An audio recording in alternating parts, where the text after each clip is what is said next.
Jean, c'est évidemment une satisfaction sportive, humaine, personnelle. Voilà. Non, enfin, c'était Sauf surtout la deuxième que mi-temps, évidemment, dont on va parler. on s'était fixé comme objectif victoire avec le bonus offensif.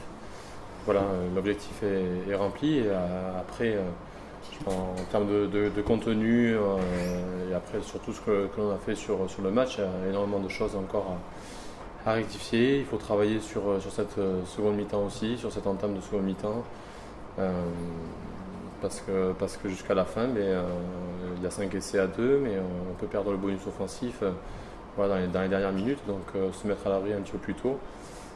Ça, je pense qu'il faut travailler par rapport à tout ça. Voilà. Qu'est-ce qui se passe en seconde mi-temps? Et donc c'est un peu la même chose sur les 3 premiers matchs. Qu'est-ce qui se passe? C'est mental, c'est physique? Vous baissez un peu de pied ou comment tu vois? C'est assez dur de répondre à cette question. Je pense qu'il va falloir vraiment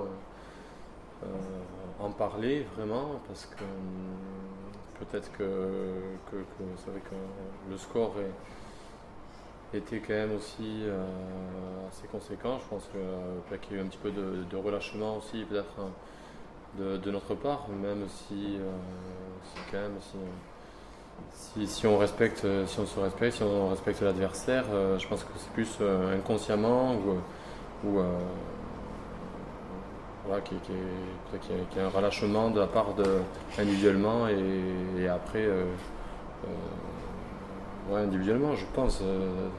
Le fait de garder, peut-être de vouloir garder l'acquis, le score, de ne pas se livrer, de ne pas se découvrir pour ne pas. Enfin, c'est une piste. Non, c'est je pense qu'à 5 essais à 2, on a peur encore de jouer, on a peur de perdre ce bonus offensif, donc du coup on est moins serein, on est plus fébrile, alors que ça devrait être complètement l'inverse. Je pense que là il faut lâcher les chevaux, il faut entre guillemets tuer le match et ça on n'arrive pas encore à le faire. Donc il faut en prendre conscience et parce que on aurait pu perdre ce point de bonus offensif cet après-midi.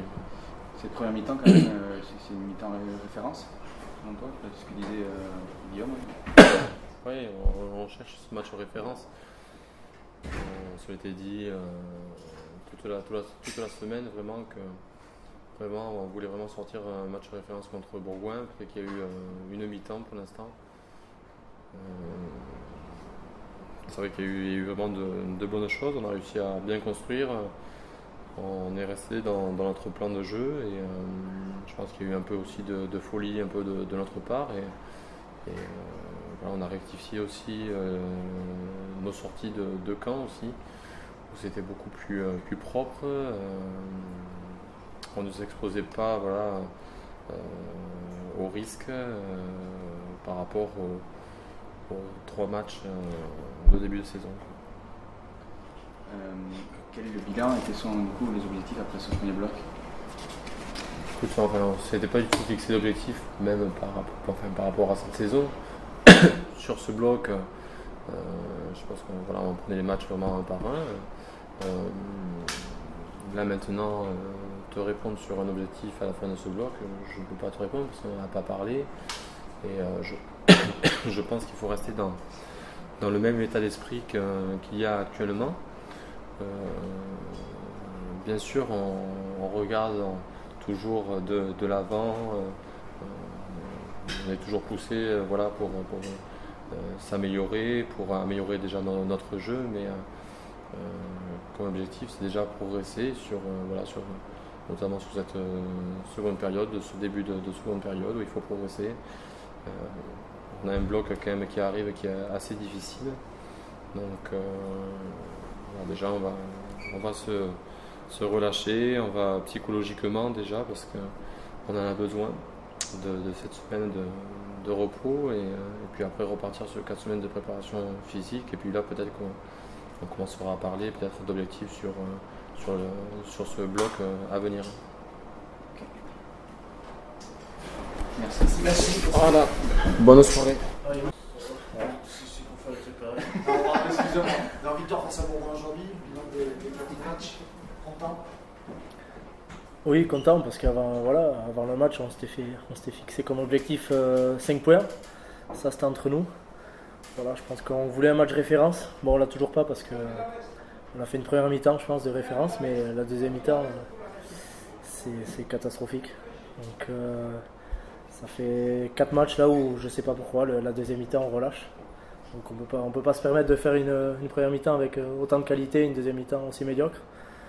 Et j'espère que la trêve, on va parler de ce qui se passe, de ce qui va pas pour. Tu as le sentiment que vous baissez un peu de rythme physiquement ou c'est autre chose?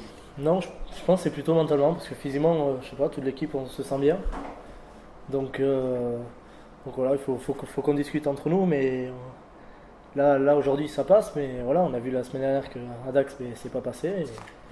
Et les prochains matchs, voilà, les équipes elles vont voir comment on joue, donc je pense qu'elles appuieront encore plus en seconde mi-temps, donc c'est à nous de rectifier le tir pour pouvoir s'imposer plus facilement dans les prochains matchs. On vous sent plus sur cette deuxième mi-temps que sur la première qui était pourtant une très bonne première mi-temps quand même. Oui, non, mais après on est très content, on va pas se cacher, on a pris 5 points aujourd'hui, c'était très bien, mais voilà, on peut pas être satisfait du match en général. C'est peut-être parce que vous êtes bien confortablement installé dans une victoire qui ne peut pas vous échapper, qu'inconsciemment vous vous dites on va faire fructifier, on va pas prendre de risques, je sais pas, il faut le trouver. Non, voilà, à la mi-temps on s'est dit que les 10 premières minutes il fallait vraiment qu'on enfonce le clou, chose qu'on n'a pas réussi à faire parce que Bourg a marqué 2 essais. Et on a vu contre Dax, je sais pas si dans la tête on doit. Albi, les 10 dernières minutes, on a du mal. Contre Narbonne, les 20 dernières minutes. Dax, on a vu les 10 dernières minutes. Donc, je pense qu'inconsciemment, dans la tête, on doit y penser. Et il faut qu'on se libère de ça et qu'on n'ait pas peur de jouer. Parce qu'on joue avec. J'ai l'impression qu'on joue à le frein à main. Est-ce que cette table va vous permettre de retravailler ces petites erreurs-là? Comme vous dites, on se fait peur dans les 10, 20 dernières minutes. Est-ce que ces 3 prochaines semaines vont vous aider à évacuer tout ça? Ouais, déjà, on va profiter bien des vacances. Et après, oui, on va en discuter. Il faut qu'on continue à travailler défensivement. On a vu qu'en première mi-temps, c'était beaucoup mieux que les matchs précédents. Mais il faut qu'on fasse l'effort 80 minutes. On ne peut pas se permettre de jouer 40, 50 minutes à ce niveau, parce que sinon, on ne gagnera pas les matchs. Vous avez dit, les dirigeants et les joueurs aussi avaient dit on fera un bilan et on fixera des objectifs après le premier bloc. Comment tu vois ton équipe? Je crois qu'on a 14 points sur le premier bloc, donc non, c'est un bilan positif, on va pas se cacher. Maintenant, on a vu qu'on a un second bloc très difficile qui nous attend, donc c'est à nous justement de bien le préparer pendant la trêve pour essayer de faire aussi bien que le premier bloc. Et vous visez les phases finales ou tu peux pas le dire ou comment? Non, pour l'instant on vise rien du tout. À chaque fois on fera des bilans après les blocs et peut-être que si au mois de janvier, février, on est encore dans les 5, là peut-être qu'on pourra dire qu'on vise les phases finales, mais pas avant. Et tu redoutes les 5 matchs, les 5 prochains matchs, tu les redoutes, tu en as un particulier qui te dit celui-là, je peux pas l'arrêter. Non, on redoute pas de match, on prend les matchs un par un, après on verra. On part pas, on se dit pas, sur 5 on va sélectionner 3, on prend les matchs un par un, on veut tous les gagner, donc ça sera difficile, cette saison sera longue, donc on s'emballe pas, on prend les matchs les uns après les autres et on fera le bilan à la fin. Merci.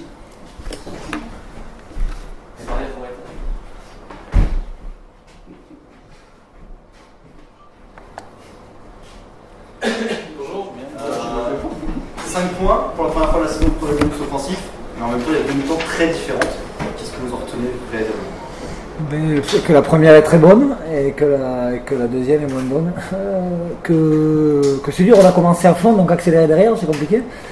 Mais je pense qu'on doit marquer un 5e essai avant la mi-temps qui aurait changé le cours du match. C'est-à-dire que le match aurait été rendu plus facile. On doit marquer ce 5e essai sur la dernière occasion, sur le dernier ballon porté. On ne le marque pas.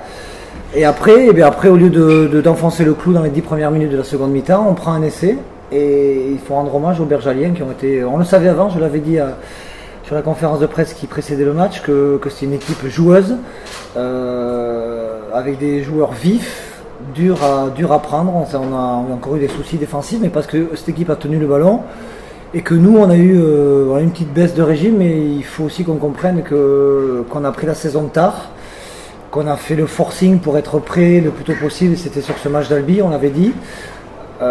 C'était sûr qu'on était fatigué, on n'a pas un gros effectif, donc on a des joueurs qui ont beaucoup enchaîné, Le petit Lucas Méré a fait les 4 matchs, a fait 4 fois 80 minutes, donc c'est pour un joueur qui jouait en espoir la semaine dernière, je lui rends hommage aussi parce qu'il a tenu la baraque, même s'il il est encore perfectible, comme beaucoup de joueurs de notre équipe. Mais voilà, moi j'étais un peu frustré parce que j'aurais aimé bien finir, c'est surtout sur l'impression. Après, sur le contenu, il est bon sur 40 minutes, il est plus moyen sur la deuxième mi-temps, et à l'arrivée, c'est quand même c'est encore 5 essais, c'est-à-dire on a marqué 15 essais en 4 matchs, donc c'est un bilan plutôt positif.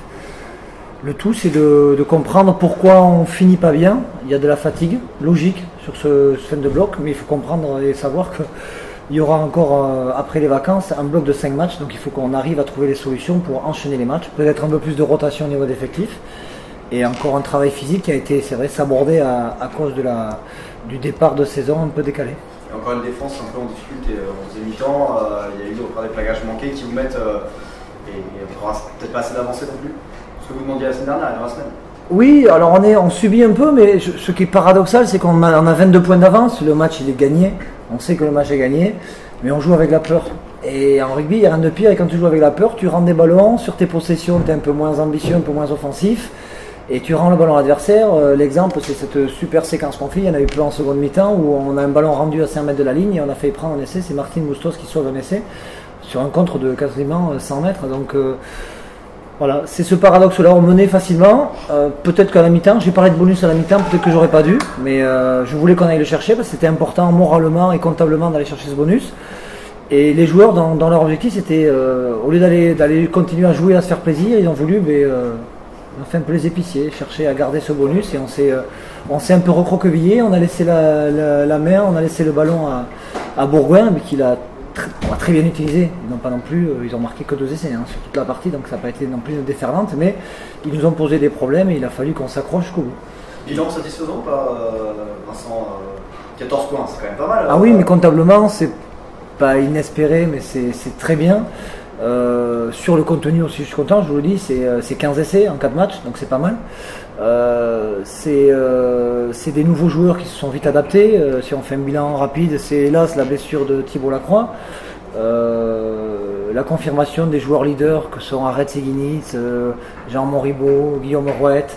On a vu aussi une rentrée satisfaisante de Martin Bustos, si on parle d'une colonne vertébrale intéressante, plus tous les autres, Douinard, les anciens, Pelouta Ailé. Voilà, il y a quand même de la qualité dans ce groupe. Plus des jeunes, j'ai parlé de Lucas Méré tout à l'heure, le petit Johannes Henry qui est rentré à la mêlée, Julien Janet, Martin Lavaux, donc je peux tous les citer, moi je suis content. On fera un bilan bien sûr collectif, individuel, mais déjà au niveau comptable, le bilan il est fait, c'est sur on dirait un maximum de 20 points sur 4 matchs, on en a 14, donc c'est pas mal. Est-ce que tu parlais de la fatigue, le fait que vous n'avez pas beaucoup tourné, est-ce que ça signifie que vous avez un 15 titulaire très fort et que derrière peut-être c'est... Non, je crois qu'il y a plus que... Je crois qu'on a un groupe à 25-26 joueurs, mais après, il y a des gens qui prennent de la place dans ce groupe, qui sont... je parle de Jean Moribaud, Areth Seguinitz sur le secteur de la mêlée. C'est dur de trouver mieux en Pro D2 qu'Areth Seguinitz ou de trouver mieux que Jean Moribaud, mais pas qu'à Bayonne, dans tous les autres clubs de Pro D2. Donc c'est sûr que si Jean sort ou si Areth sort, mais moi j'étais très content de la rentrée de Benjamin Macomb et de Thibaut Vicençant aussi, donc on sait très bien, mais on doit s'adapter aussi à ça. Je crois que toutes les équipes, quand Sergio Parissé joue pour le Stade Français est moins bon. Donc on sait très bien que dans les équipes il y a des joueurs leaders, on en a, mais on a un groupe quand même qui est sérieux, qui progresse et qui a gagné 3 matchs sur 4, qui aurait dû en gagner 4, je le répète, qui a gagné 3 matchs sur 4 en Pro D2. Juste, tu disais que tu étais un peu frustré à la fin par rapport à la deuxième mi-temps, mais la première mi-temps, quand même, c'est exactement ce que tu... Mais elle est accomplie, puisqu'il y a une conquête qui est bonne, qui est très bonne même. Il y a de l'alternance, il y a du jeu autour, il y a du jeu au large, il y a de la qualité technique, il y a de l'enthousiasme, il y a des pénalités jouées à la main. Oui, il y a un coup franc rapidement joué qui met un talonneur en débordement avec un coup de pied. Non, c'est bien. Je veux dans quelque chose de structuré, parce que c'est structuré, il y a un peu cette folie, et c'est dur. Faut pas non plus être trop difficile. Moi, je suis déçu parce que je suis un excessif et que je suis perfectionniste à ce niveau-là, et j'ai envie qu'on soit parfait, mais on va chercher cette perfection en sachant qu'on ne la trouvera jamais, mais on va essayer de tendre vers ça et à continuer à jouer au rugby comme ça. Après, je crois que pour l'instant, le bilan, je le répète, il est très positif. On a vu Pablo Rete qui joue à Ramon 22 vite. Est-ce qu'ils te surprennent des fois toi-même Non, c'est moi qui lui demande parce que sinon on aurait attendu, on aurait rendu un ballon facile au Verjalière avec qui avait un bon numéro 8 qui portait bien le ballon. Voilà, c'était une façon de sortir du terrain et là c'est moi qui le demande et il est venu me voir et j'ai bien fait de jouer. Oui, tu as bien fait de le jouer parce que et après par contre quand il joue une pénalité à la main en première mi-temps et qu'on fait 80 mètres, c'est pas moi qui leur demande. Donc c'est est-ce qu'ils te surprennent des fois non, parce que moi je trouve que c'est normal quand Guillaume Rouette dans nos 10 mètres s'échappe d'un ballon porté au lieu de taper en touche et qui joue un 2 contre 1 ou qui feinte la passe sur un 2 contre 1 et qui fait 50 mètres, c'est le rugby. C'est-à-dire, on a prévu de taper, mais il y a un espace qui se libère, donc je suis pas surpris parce que je leur demande de faire ça. Après, quand ils le font, qu'ils se trompent, des fois ils se trompent, hein. Des fois il y a des ballons qui devraient taper, ils ne tapent pas, mais ça fait partie. Je préfère qu'on se trompe dans ce sens-là. Je crois que c'est plus facile à corriger d'aller du plus dur au plus facile que le contraire. Je ne voudrais pas au mois de mai, si on doit aller chercher des choses, apprendre à mes joueurs comment on joue un 2 contre 1 ou comment on fait une contre-attaque. Ils savent quoi, ils essayent de le faire. Après, garder des ballons et taper en touche, je crois que l'hiver nous donnera le temps de le travailler. Tu avais dit que, le président aussi avait dit on fera le point après le premier bloc pour les objectifs. C'est à chaud là, mais du coup c'est quoi? Non, avec le temps en 4 mètres, vous pouvez pas. L'objectif c'est le prochain bloc, tout simplement. On va faire je l'ai dit, on va faire un bilan sur le staff. Déjà, on va faire un bilan individuel sur nous, sur notre fonctionnement. Parce que c'est un nouveau staff aussi, donc on a besoin de faire le point, de prendre le temps avec du recul maintenant sur cette préparation, sur ces premiers matchs, de se connaître et de voir comment on peut améliorer notre fonctionnement individuel. À partir de là, comment collectivement on peut améliorer nos séances d'entraînement, l'approche des matchs avec les joueurs. Et ensuite on fera un bilan collectif sur le jeu de l'équipe, donc sur le comportement des joueurs collectivement, et ensuite un bilan individuel des joueurs pour faire le point. Est-ce qu'on a des manques à certains postes? Est-ce que la concurrence elle n'est pas assez mise en avant? Parce qu'il y a peut-être des joueurs qui méritent un peu plus de temps de jeu. Voilà. Ça sera le temps des vacances et le temps des bilans. Il y aura quand même une semaine de vacances tranquille. Et après on repartira avec un bloc de physique parce qu'on s'aperçoit qu'il faut continuer à travailler physiquement parce que la préparation a été tronquée. Et qu'ensuite au niveau du jeu et du contenu de nos matchs, on sait ce qu'on a amélioré, qu'on pense savoir, mais on se le dira entre nous et on essaiera d'évoluer vers ça. Vous reprendrez quand? Il y a une semaine? On a 10 jours, on avait prévu de jouer un jeudi ou un vendredi, mais on a joué un dimanche, donc on les laisse tranquilles jusqu'au mercredi 23 je pense. C'est ça? 22, 23. Et est-ce que tu as des blessés là Il n'y a pas de gros blessés, il y a beaucoup de fatigue, parce qu'il y a des joueurs qui ont donné, notamment Lucas Mérec qui a un petit problème au genou, il y avait des crampes, il y avait... Non, il n'y a rien de grave, heureusement. Voilà, et puis de toute manière, il faut parce que pour l'instant, Gabi Lovo-Bolavou arrivera après la Coupe du Monde et on n'a toujours pas trouvé de joker sur Thibaut Lacroix. Donc on va s'atteler à ça aussi, ça sera une priorité pour avoir un effectif en sachant que Ofa, notre pilier tangien, que Adam, Whitelock vont revenir aussi et on a besoin de toutes les forces vives. En tant que technicien, qu'est-ce que tu penses de certains de tes avants qui jouent comme des 3 quarts? Il y a quand même 2 essais qui viennent sur des inspirations. Mais c'est bien, ils jouent au rugby. C'est-à-dire quand on joue comme des 3 quarts, ils font des passes, c'est bien. Ils font des passes, ils ont des appuis, ils cherchent les intervalles plutôt que chercher le contact. On a vu même en deuxième mi-temps des séances où on se fait des passes, on relève des ballons. Il y a du déchet, parce qu'on a fait prendre un compte de 80 mètres. Mais je le dis, j'ai un joueur, Grégory Arganez, parce que j'ai parlé de la colonne vertébrale de l'équipe. Grégory Arganez aussi fait des très bonnes rentrées. Simon Lavourie, on a des joueurs qui sont joueurs de rugby au vrai sens du terme, parce qu'ils sont bons aussi dans le combat, parce qu'on a vu qu'on était bons en mêlée, excellents même, pas toujours récompensés aujourd'hui, bons sur les ballons portés, beaucoup mieux en touche, on est de mieux en mieux, et en plus ils s'éclatent après dans le mouvement général, donc c'est satisfaisant, et je crois aujourd'hui que la ligne de 3 quarts a été un peu moins bonne que d'habitude, mais voilà, c'est bien, ça équilibre, les avants ont été excellents.